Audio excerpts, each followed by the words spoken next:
আজ আমরা আলোচনা করব সৃষ্টির ইতিহাস সম্পর্কে। বিষয়টি শুধু জানার জন্য নয়, বরং আমাদের ঈমানকে দৃঢ় করার জন্য অত্যন্ত গুরুত্বপূর্ণ। যদি আমরা জানি আমরা কোথা থেকে এসেছি, কে আমাদের সৃষ্টি করেছেন এবং কেনই বা সৃষ্টি করেছেন, তাহলে আমাদের জীবন বদলে যাবে। আমরা বুঝতে পারব এই দুনিয়া উদ্দেশ্যহীন নয়, আমরা হঠাৎ করেই সৃষ্টি হইনি, বরং আমাদের একজন মহান স্রষ্টা আছেন যিনি আমাদের সৃষ্টি করেছেন। একটা সময় ছিল যখন কিছুই ছিল না, এই আকাশ জমিন আলো অন্ধকার কিছুই না, তখন শুধুই ছিলেন আল্লাহ তাআলা। রাসূলুল্লাহ সাল্লাল্লাহু আলাইহি ওয়াসাল্লাম বলেন, কানা আল্লাহু ওয়া লাম ইয়াকুন শাইউন গায়রুহু। তখন শুধুই আল্লাহ তাআলা ছিলেন, তিনি ছাড়া আর কিছুই ছিল না। এরপর তিনি তার অপার মহিমা ও প্রজ্ঞা অনুযায়ী সৃষ্টিকে ধাপে ধাপে বিস্তৃত করতে থাকেন, যাতে প্রতিটি বস্তু নির্দিষ্ট পরিমাপ, নিয়ম ও উদ্দেশ্যের ভিত্তিতে অস্তিত্ব লাভ করে। আল্লাহ তাআলা বলেন, আল্লাহুল্লাযী খালাকাস সামাওয়াতি ওয়াল আরদা ওয়া মা বাইনাহুমা ফি সিত্তাতি আইয়াম। আল্লাহ তাআলা আসমান সমূহ, জমিন এবং এদের মধ্যবর্তী যা কিছু আছে তা 6 দিনে সৃষ্টি করেছেন। আল্লাহ তাআলা আরো বলেন, আল্লাহুল্লাযী খালাকা সাবআ সামাওয়াতি ওয়া মিনাল আরদি মিথলাহুন ইয়াতানাজ্জালুল আমরু বাইনাহুন্না লিতা'লামু আন্নাল্লাহা আলা কুল্লি শাইইন কাদির ওয়া আন্নাল্লাহা ক্বাদ আহাতা বিকুল্লি শাইইন ইলমা। আল্লাহই সৃষ্টি করেছেন 7টি আসমান এবং পৃথিবী থেকেও তদ্রূপ সংখ্যায়। এদের মধ্যে তার নির্দেশ অবতীর্ণ হয়, যাতে তোমরা জানতে পারো যে আল্লাহ সর্ববিষয়ে সর্বশক্তিমান এবং আল্লাহ সব কিছুকে তার জ্ঞানের দ্বারা পরিবেষ্টন করে রেখেছেন। এই আয়াতে আল্লাহ তাআলা তার সৃষ্টির বিশালতা উল্লেখ করেছেন এবং জানাচ্ছেন এই সব কিছুর মাধ্যমে মানুষ যেন বুঝতে পারে আল্লাহর অসীম ক্ষমতা ও সর্বব্যাপী জ্ঞান সম্পর্কে। আল্লাহ তাআলা বলেন, ওয়াহুয়াল্লাযী খালাকাল লাইলা ওয়ান নাহার ওয়াশ শামসা ওয়াল কমার কুল্লুন ফি ফালাকি ইয়াসবাহুন। তিনি রাত, দিন, সূর্য ও চন্দ্র সৃষ্টি করেছেন, প্রত্যেকেই নিজ নিজ কক্ষপথে ভেসে চলেছে। আল্লাহ তাআলা আরো বলেন, লাশ-শামসু ইয়ানবাগি লাহা আন তুদরিকাল কমারা ওয়ালাল লাইলু সাবিকুন নাহার। সূর্যের পক্ষে চাঁদকে ধরা সম্ভব নয়, আর রাত দিনের আগে যেতে পারে না। আল্লাহ তাআলা বলেন, হুয়াল্লাযী জাআলা আশ-শামসা দিয়াআ ওয়াল কমারা নূরা ওয়া কদ্দারাহু মানাযিলা লিতা'লামু আদাদাস সিনিনা ওয়াল হিসাব। তিনি সূর্যকে দীপ্তিময় ও চন্দ্রকে আলোকিত করেছেন এবং তার জন্য মানজিল নির্দিষ্ট করেছেন, যাতে তোমরা বছর গণনা ও সময়ের হিসাব জানতে পারো। আল্লাহ তাআলা বলেন, লা তাসজুদু লিশ-শামসি ওয়ালা লিল-কমার। তোমরা সূর্য ও চন্দ্রকে সিজদা করো না, বরং আল্লাহকে সিজদা করো যিনি এগুলো সৃষ্টি করেছেন। আল্লাহ তাআলা রাত, দিন, সূর্য ও চন্দ্রকে এমন এক নিখুঁত নিয়মের মাধ্যমে পরিচালনা করেন যেখানে প্রতিটি বস্তু নিজ নিজ কক্ষপথে চলছে। এতে কোনো বিশৃঙ্খলা নেই, বরং চমৎকার শৃঙ্খলা ও ভারসাম্য রয়েছে। সূর্য কখনো চাঁদকে অতিক্রম করে না, রাত কখনো দিনের আগে আসে না। এতে বোঝা যায় আল্লাহ প্রত্যেক সৃষ্টির জন্য নির্দিষ্ট সীমা নির্ধারণ করে দিয়েছেন, যা তারা কখনো লঙ্ঘন করে না। সূর্য ও চন্দ্র এত বড় ও শক্তিশালী সৃষ্টি হওয়া সত্ত্বেও তারা ইবাদতের যোগ্য নয়, বরং যিনি এগুলো সৃষ্টি করেছেন শুধুমাত্র সেই আল্লাহই ইবাদতের একমাত্র হকদার। ফেরেশতাদের সম্পর্কে আল্লাহ তাআলা বলেন, আলহামদুলিল্লাহি ফাতিরিস সামাওয়াতি ওয়াল আরদ জাইলিল মালাইকাতি রুসুলান উলি আজনিহাতি।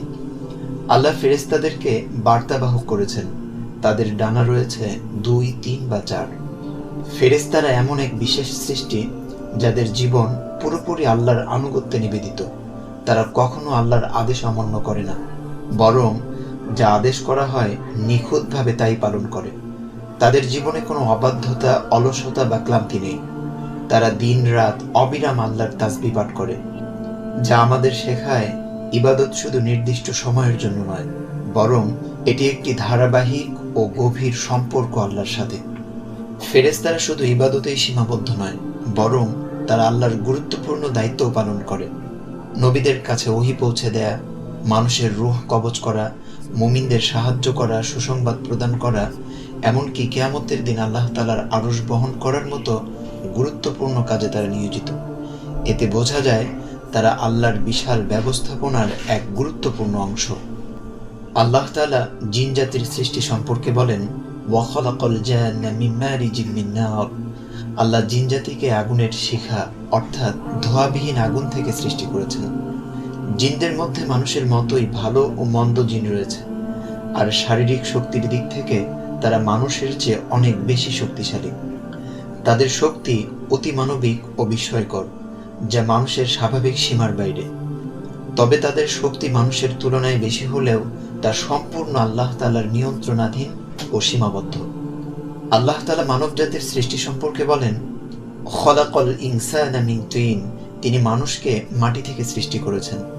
রাসূলুল্লাহ সাল্লাল্লাহু আলাইহি ওয়াসাল্লাম বলেন, খুলিকাতিল মালাইকাতু মিন নূর ওয়া খুলিকাল জান্নু মিন মারিজিম মিন নার ওয়া খুলিকা আদামু মিম্মা ওয়ুসিফা লাকুম। ফেরেশতাদের সৃষ্টি করা হয়েছে নূর থেকে, জিন সৃষ্টি করা হয়েছে আগুনের শিখা থেকে, আর মানুষকে সৃষ্টি করা হয়েছে যা তোমাদের কাছে বর্ণনা করা হয়েছে তা থেকে, অর্থাৎ মাটি থেকে। আল্লাহ তাআলা মানুষ ও জিন জাতির সৃষ্টির উদ্দেশ্য সম্পর্কে বলেন, ওয়ামা খালাকাতুল জিন্না ওয়াল ইনসা ইল্লা লিয়াবুদুন। আমি মানুষ ও জিনকে সৃষ্টি করেছি শুধু আমার ইবাদতের জন্য। আল্লাহ তাআলা মানুষকে মাটি থেকে সৃষ্টি করেছেন, একই সাথে দুর্বল করেও সৃষ্টি করেছেন। মানুষের শারীরিক, মানসিক ও ইচ্ছা শক্তির সীমাবদ্ধতা রয়েছে। মানুষ সবকিছু নিজের ক্ষমতায় নিয়ন্ত্রণ করতে পারে না, সে সর্বদা আল্লাহর সাহায্যের মুখাপেক্ষী। তবে এটাও সত্য যে পৃথিবীতে যা কিছু আছে তা আল্লাহ তাআলা মানুষের জন্য সৃষ্টি করেছেন বা মানুষের প্রয়োজনে সৃষ্টি করেছেন, আর মানুষকে সৃষ্টি করা হয়েছে আল্লাহর ইবাদতের জন্য। আল্লাহ তাআলা অন্যান্য প্রাণী সম্পর্কে বলেন, ওয়াল্লাহু খালাকা কুল্লা দাব্বাতিন মিম্মা। আল্লাহ তাআলা সব প্রাণীকে পানি থেকে সৃষ্টি করেছেন। আল্লাহ তাআলা আরো বলেন, ওয়াযাল্লালনাহা লাহুম ফামিনহা রাকুবুহুম ওয়া মিনহা ইয়াকুলুন। আল্লাহ অনেক প্রাণীকে মানুষের বশে দিয়েছেন, কিছু বাহন হিসেবে, কিছু খাদ্য হিসেবে। আল্লাহ তাআলা মৌমাছিকে প্রত্যাদেশ দিয়েছেন মধু তৈরি করতে। মধুতে মানুষের জন্য আরোগ্য রয়েছে। এভাবেই আল্লাহ তাআলা পশু পাখি ও প্রাণীকুলকে মানুষের উপকারের জন্য সৃষ্টি করেছেন। আল্লাহ তাআলা উদ্ভিদ ও ফসলাদি সম্পর্কে বলেন, হুয়াল্লাযী আনজালা মিনাস সামাই মাআন লাকুম মিনহু শারাবুন ওয়া মিনহু শাজারুন ফীহি তুসিমুন ينبت لكم به الزرع والزيتون والنخيل والأعناب ومن كل الثمرات إن في ذلك لآية لقوم يتفكرون। তিনি আকাশ থেকে আমাদের জন্য পানি বর্ষণ করেন, তা থেকে আমাদের পানীয় হয় এবং তা দ্বারা উদ্ভিদ ও গাছপালা জন্মায়।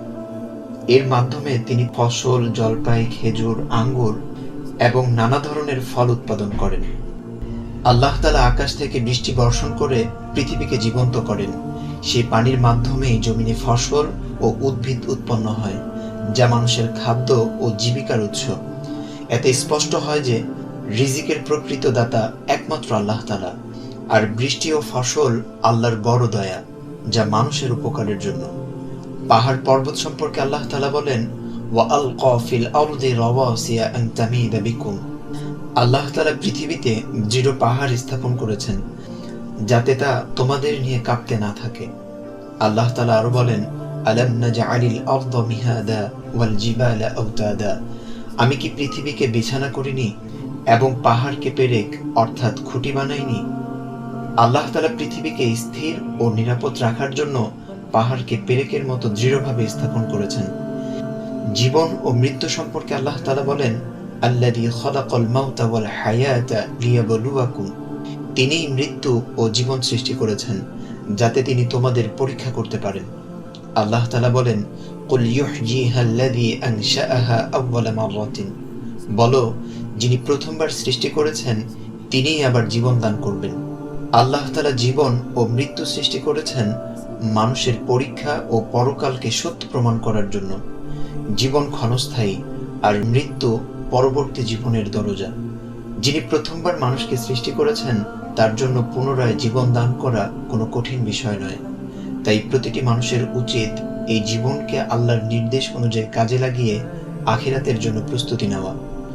সবশেষে আমরা বুঝতে পারি এই বিশাল সৃষ্টি জগৎ কোনো আকস্মিক ঘটনা নয়, বরং এটি এক মহান স্রষ্টার নিখুঁত পরিকল্পনার ফল।